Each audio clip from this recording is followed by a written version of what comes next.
Uh, kwa majina naitwa wakili Jacob Katundu Mwambasi. Ni wakili wa kujitegemea, lakini pia ni mwanachama wa chama cha mawakili Tanzania TLS. Leo hii nilikuwa nataka kuihabarisha jamii, kuambia ni jinsi gani wakili anaweza kujiondoa kwenye kesi ya mteja wake. Ni mazingira gani yakitokea au sababu zipi ambazo zinaweza zikampelekea wakili kujiondoa kwenye kesi ya mteja wake. Cha kwanza ningependa kueleza kwamba kuna makubaliano yanafanyika baina ya mteja na wakili. Makubaliano ya kimkataba ya wakili kumwakilisha mteja tunaita written agreement. Makubaliano hayo huwa yanakuwa kwenye maandishi kama mikataba mingine ambayo yanaelezea ni wakili atamwakilisha mteja wake kwenye mambo gani, atamlipa vipi, kwa muda gani, kwa mtindo gani, kwenye akaunti hipi. Kwa hiyo baada ya makubaliano hayo ndipo hapo kunatengenezwa mahusiano kati ya wakili na mteja wake. Lakini sasa baada ya mahusiano hayo kutengenezwa, wakili anaweza akakumbana na mazingira ambayo yanaweza akamfanya ajiondoe kwenye kesi ya mteja wake. Mazingira hayo ni mazingira gani? Ukisoma sheria ya Advocate Professional Conduct and Etiquette Regulation ya mwaka 2018, hii sheria imetoa mazingira gani ambayo wakili anaweza kujiondoa kwenye kesi ya mteja wake. Moja kati ya mazingira ni kama ifuatavyo. Kuna kitu kinaitwa obligatory withdrawal, yani kujiondoa kwa lazima. Kuna mazingira ambayo yakitokea wakili ni lazima ajiondoe bila ya hiari. Sasa wakili anapoingia makubaliano na mteja wake ni lazima amwakilishe mteja wake mpaka mwisho wa kesi. Lakini kama kuna sababu za msingi ambazo zinaweza zikampelekea yeye kujiondoa, anaweza kujiondoa. Kwa mfano, wakili anapoambiwa na mteja kufanya kitu kinyume na wajibu wa wakili kwa mahakama. Wakili yeye ni afisa wa mahakama. Wakili ni mtu ambaye anatakiwa aisaidie mahakama kwenye kupatikana kwa haki kwenye hilo shauri. Sasa inapotokea mteja anamwambia wakili kwamba afanye kitu fulani, labda wakili aongee labda uongo ili mradi tu mteja yeye apate faida, aweze kushinda. Sasa miiko ya kiwakili inatukataza hivyo, kwa sababu sheria inasema wakili ni afisa wa mahakama, inabidi aisaidie mahakama kwenye kupata ukweli na kupatikana kwa haki mbele ya mahakama. Kwa hiyo mteja akiwa anamlazimisha wakili aongee uongo, wakili anaweza akajiondoa kwenye hiyo kesi yake. Na hiyo inapatikana kwenye kifungu cha 64, kwenye kifungu cha 64 cha Advocate Professional Conduct and Etiquette Regulation ya mwaka 2018 imeeleza mazingira. Lakini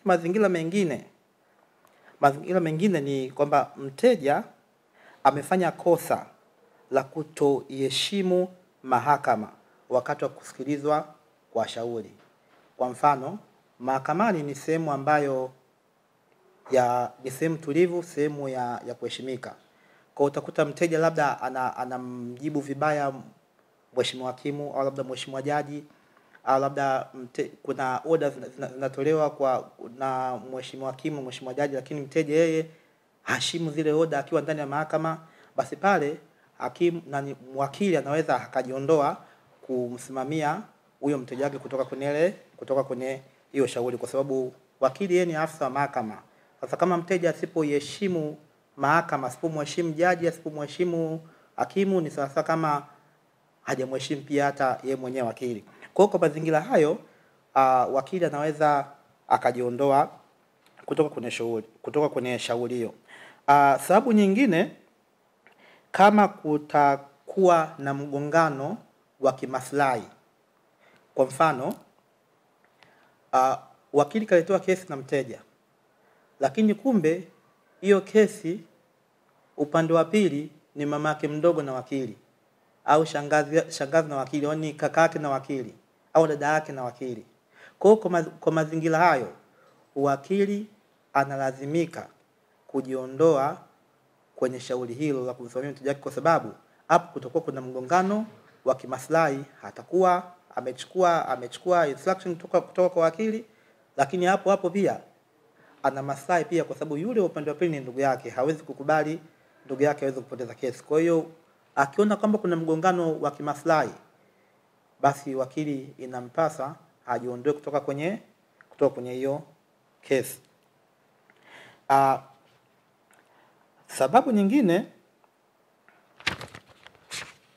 nyingine ambayo inaweza kumfanya wakili aweze kujiondoa kutoka kwenye kesi ya mteja wake, kama kutakuwa na ukosefu mkubwa wa kutoaminiana baina ya mteja na wakili.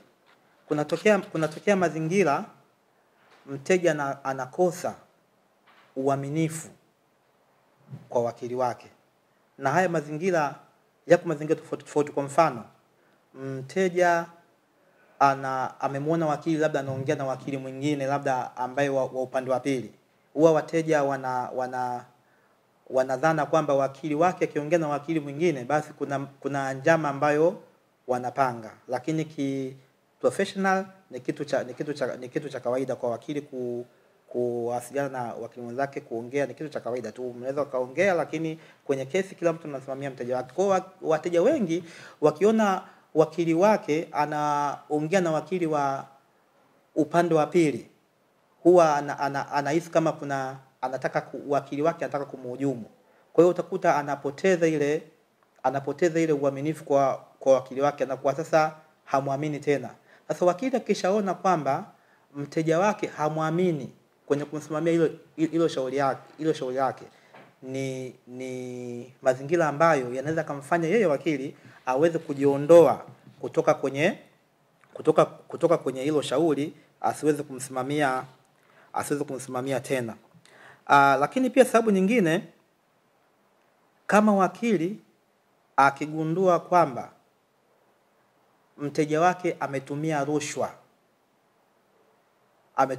labda mteja kama amegundua kama mteja labda ametumia labda rushwa kumuonga hakimu, labda kumuonga jaji, au labda kuwaonga mashahidi, rushwa ya aina yoyote ile ambayo inaweza kapelekea upatikanaji wa haki ukawa sio sahihi kutokana na hiyo rushwa iliyofanyika, basi wakili anaweza kujiondoa kwenye hiyo kesi, kwa sababu kama nilivyosema mwanzo, wakili yeye ni afisa wa mahakama na kazi yake kubwa ni kuisaidia mahakama ili mahakama iweze kutenda haki. Kwa hiyo hayo ni mazingira ambayo wakili anaweza kujiondoa kutoka kwenye kesi. Mazingira mengine, amri ya mahakama. Kwa mfano, imetokea labda wakili sasa yeye kama wakili binafsi amefanya mambo ambayo yameonyesha utovu wa nidhamu mbele ya mahakama. Tunaita contempt of court. Hakimu au jaji anaweza akatoa order wakili aweze kujiondoa kutoka kwenye kesi. Kwa hiyo anaweza akajiondoa kutoka kwenye kesi kutokana na mazingira hayo, kwamba yeye amefanya utovu mbele ya mahakama. Kwa hiyo hakimu ametoa order kwamba ajiondoe kwenye hiyo kesi ili wakili mwingine atafutwe. Sababu nyingine ni sababu ya ugonjwa. wakili labda anaumwa, hawezi tena kuendelea na kesi, bwana, pia anaweza akajiondoa. Sasa hizi sababu hizi nilizozitaja sasa hivi ni zile sababu ambazo ni lazima wakili ajiondoe kama yakitokea mazingira kama haya niliyoyataja, ambayo tunasema yanaitwa obligatory withdrawal, kujiondoa kwa lazima. Yako mazingira mengine sasa ambayo wakili anaweza akajiondoa, lakini hii sio kwa lazima, ni kwa hiari yake. Kama ataamua kuendelea sawa, ila anaweza akajiondoa. Anaweza akajiondoa au asijiondoe. Yaani ni optional, ni kwa hiari. Mazingira hayo kama wakili ameshindwa kupata taarifa kamili kutoka kwa mteja wake, wakili inabidi apate ushirikiano kutoka kwa mteja wake kwamba ampe instruction, yani maelezo yanayohusiana na mgogoro, kwamba pia akimwagizia bwana, nahitaji nyaraka fulani ama nahitaji kitu hiki na hiki na hiki ili tuweze kuifanya kesi yetu vizuri. Lakini kama anahitaji vitu kutoka kwa mteja, alafu mteja yeye ampi ushirikiano wa yeye kuifanya hiyo kesi vizuri, anaweza akajiondoa kutoka kwenye kesi kwa sababu ya kukosa huo ushirikiano kutoka kwa mteja. Bwana. Na sababu nyingine ambayo inaweza kumfanya wakili aweze kujiondoa kutoka kwenye kesi ni wakili kutolipwa pesa walizokubaliana na mteja.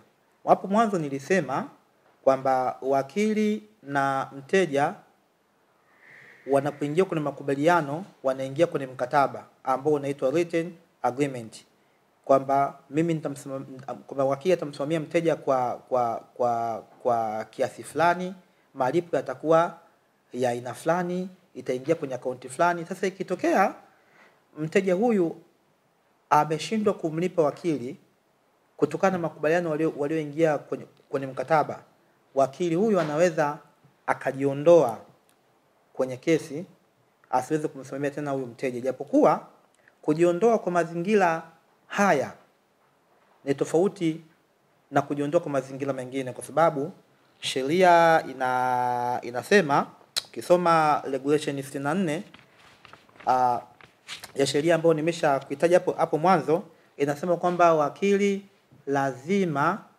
ampe notice ya siku 30 mteja wake. Kama mteja ameshindwa kulipa hela, basi atampa notice ya siku 30 kwamba bwana, mimi umeshindwa kunilipa hela yangu kama tulivyokubaliana kwenye mkataba, kwa hiyo mimi sitoendelea kukusimamia tena kwenye kesi. Kwa hiyo atamwambia kwenye kesi utaenda mwenyewe peke yako, au unaweza kumtafuta wakili mwingine aweze kuwakilisha. Kwa hiyo kwa mazingira haya, kama wakili hajalipwa pesa ambazo alikubaliana na mteja, anaweza kujiondoa kutoka kwenye kesi, lakini utaratibu unasema lazima ampe notice kwanza mteja wa siku 30 kabla hajajiondoa kwenye kesi.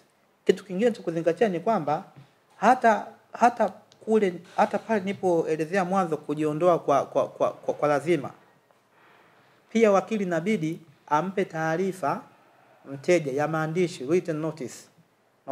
Ampe taarifa mteja kwamba mimi najiondoa kwenye kesi yako, lakini na taarifa hiyo pia aipe na mahakama.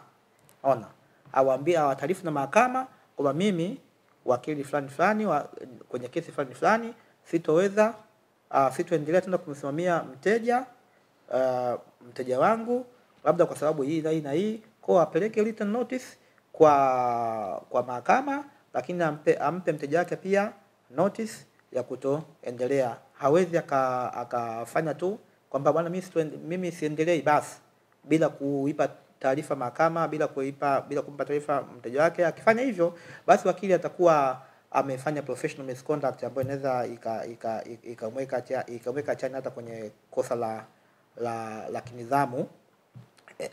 Kwa hiyo lazima afate procedure za yeye kujiondoa kwenye kesi. Kwa hiyo hayo ndio mazingira ambayo wakili anaweza kujiondoa kwenye kesi ya mteja wake endapo kama akiwa na sababu za msingi.